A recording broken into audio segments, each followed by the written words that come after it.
ఇక డీటెయిల్స్ చూస్తే ప్రతి బిల్లుకు 8% డబ్బులు ముందు చెల్లిస్తేనే బిల్లు విడుదల చేస్తామని చెప్తున్నారని, ఉద్యోగుల రిటైర్మెంట్ డబ్బులు కూడా లంచం ఇస్తే తప్ప వచ్చేలా లేవని మల్కాజ్గిరి ఎంపీ ఈటెల రాజేందర్ ఆరోపణలు చేశారు. శంషాబాద్లో జరిగిన బీజేపీ రాష్ట్ర కార్యవర్గ సమావేశంలో పాల్గొన్న ఆయన అతి తక్కువ కాలంలో నిరుద్యోగ యువత విశ్వాసాన్ని కాంగ్రెస్ కోల్పోయిందని పేర్కొన్నారు.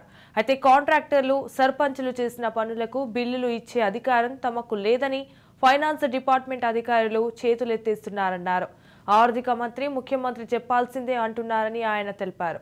ప్రతి బిల్లుకి డబ్బులు తీసుకునే నీచమైన, నికృతమైన సంస్కృతి రేవంత్ రెడ్డి ప్రభుత్వంలో వచ్చిందని ఈటెల విమర్శలు చేశారు.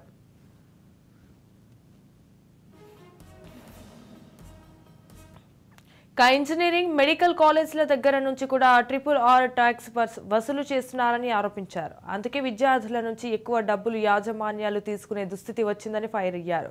బిల్డింగ్ కన్స్ట్రక్షన్స్ అనుమతి కోసం 1 స్క్వేర్ ఫీట్ కూడా 75 తీసుకునేలా ఒప్పందం కుదుర్చుకొని సీఎం మనుషులు దందా చేస్తున్నారని ఆరోపణలు చేశారు.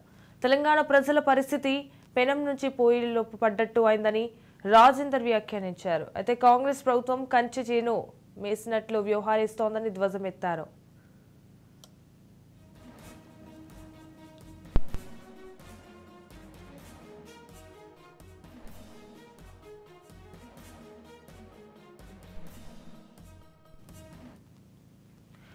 ఉప్పల్లో 30 ఏళ్లుగా నివాసం ఉంటున్న వారి భూములను వక్స్ భూములుగా ప్రకటించి స్థానికులను మనోవేదనకు గురి చేస్తున్నారని ఈటెల విరుచుకుపడ్డారు.